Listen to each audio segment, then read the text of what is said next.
All right, ladies and gents, Ben Pekulski back here with my great friend Kasim Hansen. Kasim is a functional medicine practitioner, clinical nutritionist, and all-around brilliant dude. I've brought him in today to ask as many questions as I can about how you guys can make the most of your training and your performance and get the body you want. And he's my go-to guy when it comes to, hey man, how do I do this? Or how do I optimize this? Or how do I make my sleep better, my performance better, my pump better? How do I detox? He's my guy. So, there's guys out there who maybe know muscle function really well. There's guys out there who maybe know protein synthesis really well. Kasim knows it all, and he's my research guy. So when I need something, he's my go-to guy. So we're going to teach you guys about alkalinity and why it's so important to stay alkaline and how to stay alkaline. Three most important things you must do to stay alkaline. Go. So the important thing about alkalinization is that everything in your body, everything it does, is dependent on the pH of your cells. And if your cells can't buffer the acid that they produce, and everything that you do metabolically produces acid, then their function and their efficiency decreases, and their ability to take in nutrients and get rid of metabolites shuts down. Insulin sensitivity. Insulin sensitivity, getting fatty acids into the cell to burn, all of that stuff suffers if the pH is off. Interesting. So, any thoughts or insights on people who say that alkalizing is useless because it's all buffered in your stomach? So what's going on in the stomach is completely different than what happens on the cellular level. Your stomach makes acid to digest food.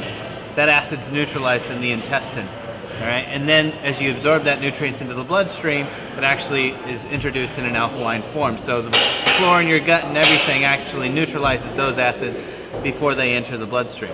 And then on the opposite side, the cells are separate from the blood, and they actually have to alkalize their metabolites before they can excrete it into the blood. So how can I get something past the stomach and make it actually, so if I'm taking like an alkaline food, like vegetables or a lemon, how is that actually getting past the stomach and allowing my tissues and my blood to alkalize? So it's the minerals and the nutrients in that you're actually absorbing, and then you take that into the cell. So if something like lemon juice, which is actually acidic, you're not taking that acid and using it in the blood. Okay, right. You're taking the minerals that are in that, neutralizing the acid, taking the minerals, and then using those minerals to neutralize the acid in the cell. Right.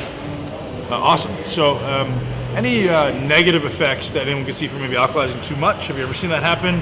And what performance effects can people expect to see from having an improved alkalinity? As far as going overboard, if you're training, it's nearly impossible to get too alkaline because you're constantly making acid with training. Right. The harder you train, the more acidic you get. Now, there are times that you don't necessarily want to be extremely alkaline, such as pre-training. If you're going for a lactic acid stimulus and you want that growth hormone surge, which is somewhat acid dependent, in that case, you're better off alkalizing immediately post-training. Right.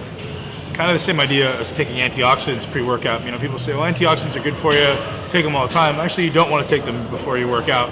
The suggestion being that you want that oxidative response when you're training to improve the training effect. So, similar idea, I guess. Is there any, massive performance benefits people may see from alkalizing? The biggest thing is your lactate threshold will go up, and your ability to burn off every fuel will go up. So your training performance and the amount of fat that you're able to burn drastically increase if you're more alkaline. Okay, if you become acidic, you actually start to burn more protein than you do the other nutrients, and you become less efficient. So you can take your metabolism, and it has two pathways. It can either make 32 ATP or 2 ATP.